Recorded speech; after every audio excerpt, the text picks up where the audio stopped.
थाने की सीढ़ियों पर जब उसे धक्का देकर बैठाया गया तब भी वह औरत कुछ नहीं बोली, न रोई न गिड़गिड़ाई। बस अपने चाय के डिब्बे को देखती रही जो उलटा पड़ा था और जिससे अब भी हल्की हल्की भाप उठ रही थी, जैसे वो चाय नहीं बल्कि उसकी पूरी जिंदगी जमीन पर बिखर गई हो। दरोगा उसके सामने खड़ा होकर हंस रहा था। यह हंसी उस इंसान की थी जिसे भरोसा होता है कि उसके खिलाफ बोलने वाला कोई नहीं। रात यहीं काटेगी, तब समझ आएगा कानून क्या होता है। उसने इतना कहा और कुर्सी पर जा बैठा। बाहर शाम उतर रही थी, थाने की बत्तियां जल चुकी थीं और किसी को अंदाजा नहीं था कि जिस औरत को आज चाय बेचने वाली समझकर घसीटा गया है, उसी रात कुछ ऐसा होने वाला है जो इस कुर्सी पर बैठे हर आदमी की नींद हमेशा के लिए छीन लेगा। सेक्शन 1। उस औरत का नाम किसी को पता नहीं था और शायद किसी को जानने की जरूरत भी नहीं लगती थी, क्योंकि शहर के बस अड्डे के पास रोज रोज दिखने वाले चेहरों में वह बस एक और चेहरा थी। सुबह के धुएं और उबलती चाय की भाप में आधा छिपा हुआ, फटी साड़ी के पल्लू से बाल पोंछती हुई, एक हाथ में केतली और दूसरे में गिलास। लोग उसे अरे चाय वाली कहकर बुलाते थे और वहीं उसका नाम बन गया था। न कोई पूछता था कि वह कहाँ से आई है, न यह कि कब से यहां बैठती है। बस इतना सबको पता था कि सुबह की पहली बस से पहले वह आ जाती है और आखिरी बस जाने के बाद तक वहीं रहती है, जैसे यह जगह और वह औरत एक दूसरे के बिना अधूरे हों। ठंडी सुबह में जब मजदूर अपने हाथ सेंकते थे, वह चुपचाप चाय थमा देती थी।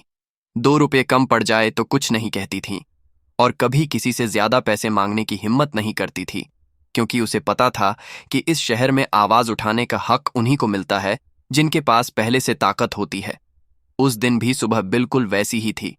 धुंध थोड़ी ज्यादा थी और बस अड्डे पर पुलिस की जीप खड़ी थी, जिससे आमतौर पर वह दूरी बनाए रखती थी, क्योंकि पुलिस और उसके जैसे लोगों का रिश्ता हमेशा डर से शुरू होता है और डर पर ही खत्म होता है। मगर उस दिन शायद उसकी किस्मत को कुछ और मंजूर था। दरोगा जीप से उतरे। भारी बूटों की आवाज जमीन पर गूंज रही थी और उनके चेहरे पर वह थकान नहीं थी जो ड्यूटी के बाद आती है, बल्कि वह चिड़चिड़ाहट थी जो ताकत मिलने के बाद आती है। उन्होंने इधर उधर देखा, ठेले, खोमचे, और फिर उनकी नजर उसी चाय के ठेले पर जाकर टिक गई जो बिना किसी तख्ती, बिना किसी लाइसेंस के वहीं लगा था।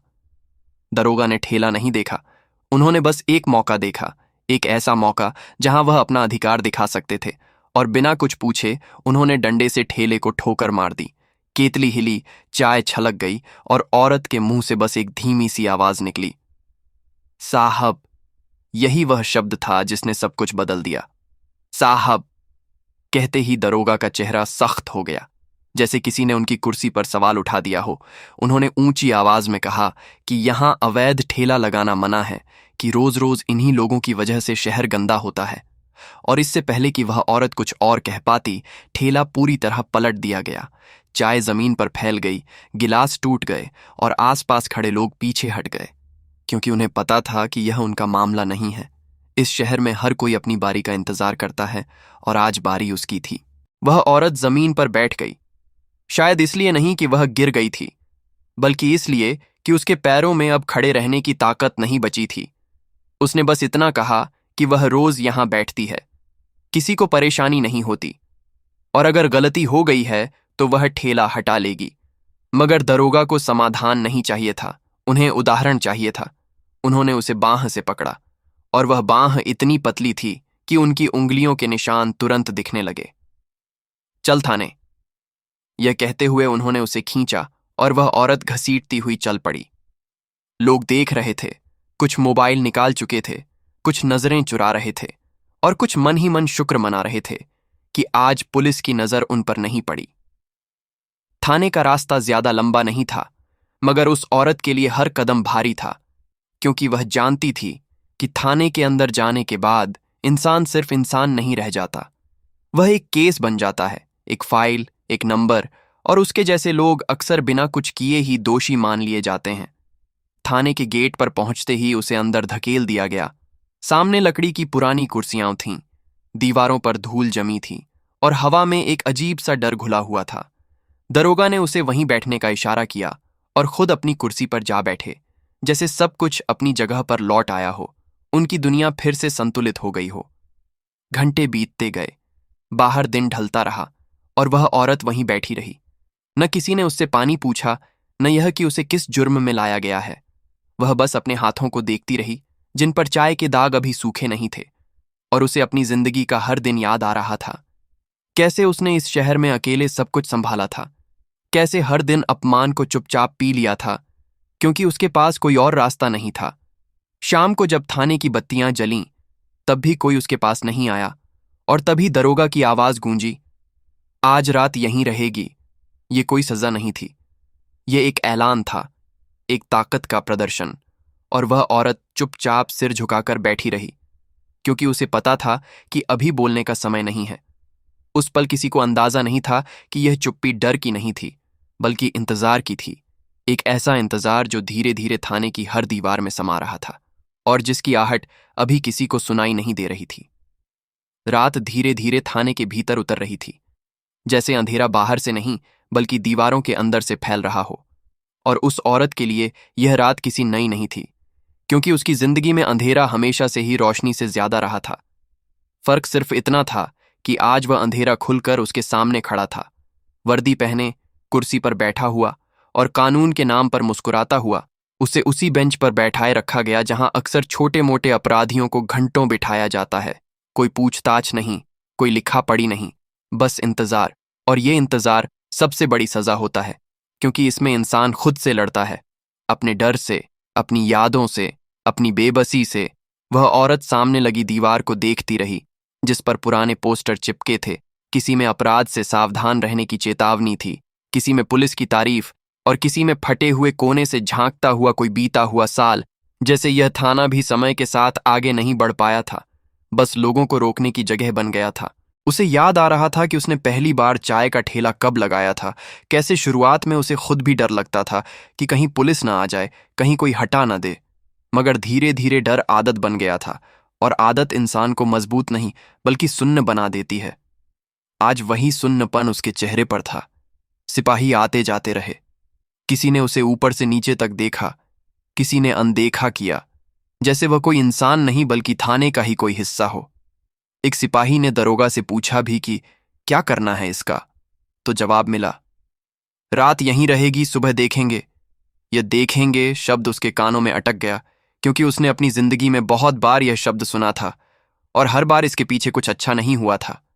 प्यास लगी थी, गला सूख रहा था, मगर उसने पानी नहीं मांगा, क्योंकि उसे पता था कि मांगने से कुछ नहीं मिलता, और अगर मिल भी गया तो उसके साथ ताना जरूर मिलेगा।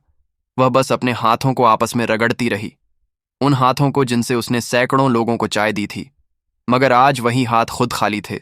थाने की घड़ी टिक टिक कर रही थी, हर सेकंड जैसे उसे याद दिला रहा था कि समय उसके लिए नहीं, उसके खिलाफ चल रहा है। बाहर से किसी बाइक के गुजरने की आवाज आई, फिर कहीं दूर से कुत्तों के भौंकने की, और उसे एहसास हुआ कि शहर अपनी रफ्तार से चल रहा है, सिर्फ उसकी जिंदगी इस बेंच पर आकर रुक गई है। दरोगा अपनी कुर्सी पर बैठा फाइल पलट रहा था। बीच बीच में उसकी नजर उस औरत पर पड़ जाती थी, और हर बार वह नजर कुछ कहती थी, जैसे उसे यकीन दिला रही हो कि वह सही है, कि इस औरत की औकात यही है, थाने में बैठना, चुप रहना और आदेश का इंतजार करना। दरोगा के भीतर कोई अपराध बोध नहीं था, क्योंकि सिस्टम ने उसे सिखाया था कि गरीबों के साथ सख्ती करना ड्यूटी है, और ड्यूटी पर सवाल नहीं उठाए जाते। उसने कुर्सी से टेक लगाई, मोबाइल निकाला और किसी को फोन लगाया। हंसते हुए बोला कि आज एक चाय वाली पकड़ी है, बहुत ज्यादा बोल रही थी। फोन के दूसरी तरफ से क्या जवाब आया, ये औरत नहीं सुन पाई, मगर हंसी की आवाज सुनकर उसका दिल और भारी हो गया, क्योंकि वह जानती थी कि उसका दर्द किसी के लिए मजाक है। थाने के अंदर एक छोटा सा कमरा था, जहां अक्सर लोगों को बंद किया जाता था। दरवाजा खुला था, अंदर अंधेरा था, और उसे देखकर ही उस औरत की रीढ़ में एक ठंडक सी दौड़ गई। उसे डर था कि कहीं उसे वहां न डाल दिया जाए, क्योंकि उस अंधेरे कमरे में इंसान सिर्फ अकेला नहीं होता, वहां उसके साथ उसके सारे डर भी बंद कर दिए जाते हैं। मगर किसी ने उसे वहां नहीं भेजा, शायद इसलिए कि उसे यूं खुला छोड़ देना ही काफी सजा समझी गई। वह बार बार अपने मन में यही दोहराती रही कि उसने कोई जुर्म नहीं किया, कि उसने सिर्फ चाय बेची थी। मगर उसे यह भी पता था कि सच और कानून के बीच अक्सर दूरी होती है, और उस दूरी में वही लोग पिसते हैं जिनके पास पहुंच नहीं होती। रात गहराती जा रही थी, बाहर अंधेरा पूरा फैल चुका था, और थाने की लाइटें और तेज लगने लगी थीं, क्योंकि अंधेरे में रोशनी हमेशा ज्यादा चुभती है। एक सिपाही ने आकर दरोगा को बताया कि गश्त की गाड़ी लौट आई है। किसी और मामले की चर्चा शुरू हो गई और वह औरत फिर से बातचीत के बीच गायब हो गई, जैसे वह वहां है ही नहीं। मगर उसकी मौजूदगी किसी को परेशान भी नहीं कर रही थी, क्योंकि थाने में ऐसे चेहरे रोज आते हैं और चले जाते हैं। फर्क बस इतना था कि आज वह जाने वाली नहीं थी, कम से कम अभी नहीं। उसके मन में बार बार एक सवाल उठ रहा था कि क्या उसे किसी को फोन करना चाहिए, मगर फिर उसे याद आया कि उसके फोन में बैलेंस नहीं है, और वैसे भी किसे फोन करती। वह अकेली थी, हमेशा से। उसने जानबूझकर यह अकेलापन चुना था, क्योंकि उसे लगा था कि इससे वह सुरक्षित रहेगी। मगर आज उसे एहसास हुआ कि अकेलापन सुरक्षा नहीं देता, बल्कि सिस्टम के सामने इंसान को और छोटा कर देता है। फिर भी वह शांत थी, शायद इसलिए कि उसने बहुत पहले ही यह मान लिया था कि हर लड़ाई बाहर से नहीं लड़ी जाती, कुछ लड़ाइयां अंदर लड़ी जाती हैं, चुपचाप, बिना किसी गवाह के। करीब 10 बजे के आसपास थाने में हलचल थोड़ी कम हो गई। सिपाही कुर्सियों पर बैठ गए। किसी ने चाय मंगवाई, वही चाय जिसे वह रोज बनाती थी, और आज उसी चाय की खुशबू ने उसके दिल को चीर दिया, क्योंकि यह उसे याद दिला रही थी कि वह किस दुनिया से खींचकर यहां लाई गई है। किसी ने मजाक में कहा कि आज चाय वाली यहीं बैठी है, उससे ही बनवा लेते। हंसी गूंजी और वह औरत नीचे जमीन की तरफ देखने लगी, क्योंकि उसने सीख लिया था कि अपमान को देखने से वह और गहरा हो जाता है। समय जैसे रुक गया था, मगर उसके भीतर कुछ चल रहा था, बहुत धीरे, बहुत गहराई में। वह जानती थी कि यह रात सिर्फ उसके लिए नहीं, बल्कि उन लोगों के लिए भी लंबी होने वाली है जो अभी अपनी कुर्सियों पर आराम से बैठे हैं। मगर उसने कुछ नहीं कहा, न कोई इशारा किया, न कोई धमकी दी, क्योंकि उसे पता था कि अगर उसने अब भी कुछ कहा तो शायद वह कभी सुनी नहीं जाएगी। इसलिए उसने चुप्पी ओढ़ ली और उसी चुप्पी में बैठी रही, यह जानते हुए कि हर चुप्पी कमजोरी नहीं होती, कुछ चुप्पियां वक्त का इंतजार करती हैं। थाने की घड़ी ने 11 बजाए। टिक टिक की आवाज और तेज लगने लगी, और उस औरत ने पहली बार अपनी गर्दन सीधी की, सामने देखा और फिर से चुप हो गई, जैसे उसने मन ही मन किसी बात पर हामी भर ली हो। किसी को नहीं पता था कि वह क्या सोच रही है, मगर इतना साफ था कि यह रात यूं ही नहीं गुजरेगी, और कहीं ना कहीं, किसी न किसी मोड़ पर इस थाने की कुर्सियां अपनी जगह से हिलने वाली हैं। रात अब पूरी तरह थाने के भीतर बैठ चुकी थी, जैसे अंधेरा बाहर से नहीं, बल्कि उन चेहरों से रिसकर आया हो जो खुद को कानून का चेहरा कहते थे। और उस औरत के लिए यह समय सबसे भारी था, क्योंकि दिन में जो अपमान होता है वह भीड़ में बढ़ जाता है, मगर रात का अपमान अकेले सहना पड़ता है, बिना किसी गवाह के, बिना किसी आवाज के। थाने की हवा अब ठंडी हो गई थी, मगर उसके भीतर पसीना बह रहा था, डर का नहीं, बल्कि उस दबाव का जो तब पैदा होता है जब इंसान को बार बार यह याद दिलाया जाए कि उसकी कोई औकात नहीं। वह उसी बेंच पर सीधी बैठी थी, पीठ दीवार से लगी हुई, आंखें सामने, मगर देख कुछ नहीं रही थी, क्योंकि उसके सामने जो था वह दृश्य नहीं, हालात थे। दरोगा बीच बीच में उठकर इधर उधर टहलता, कभी रजिस्टर देखता, कभी सिपाहियों को निर्देश देता, और कभी यूं ही उस औरत के पास से गुजर जाता, जानबूझकर धीमे कदमों से, जैसे यह जताना चाहता हो कि वह जब चाहे उसके सामने खड़ा हो सकता है। वह जब उसके पास से गुजरता, उसकी वर्दी की गंध, पसीने और धूल की मिली जुली, उस औरत के भीतर कहीं पुरानी यादों को छू जाती। वह यादें जिनसे वह बहुत पहले दूरी बना चुकी थीं, मगर आज वे खुद ब खुद लौट आई थीं, क्योंकि सिस्टम जब किसी को दबाता है तो वह सिर्फ उस पल का नहीं, पूरे अतीत का हिसाब मांगता है।